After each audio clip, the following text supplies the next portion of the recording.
তোরা চাই না এবং করবো না।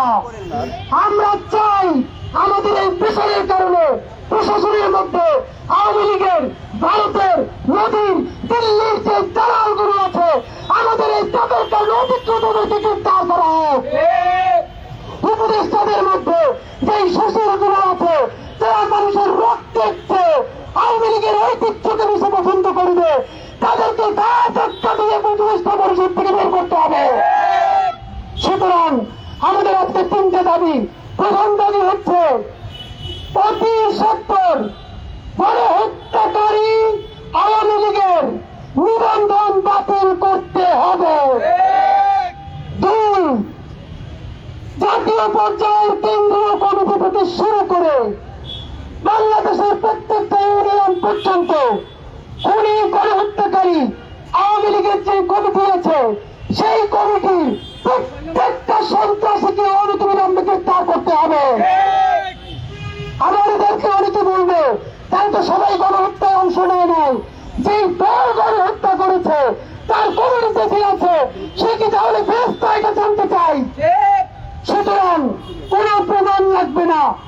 এই আন্দোলন ছাত্র জনতার অভ্যুত্থান নতুন বাংলাদেশের যেমন সংবিধান তেমনি ভাবে গণহত্যাকারীর সাথে যে আছে সেও গণহত্যাকারী বলে প্রমাণিত হবে।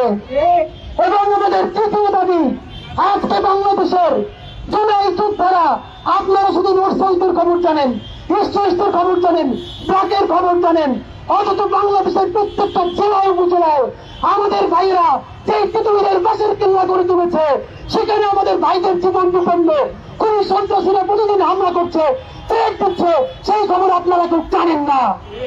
এই আন্দোলন আজকে করার কথা ছিল বিএনপি, এই আন্দোলন করার কথা ছিল জামাতের, খুনি লীগের বিচারের ব্যাপারে এই আন্দোলন করার কথা ছিল সমস্ত রাজনৈতিক দলের।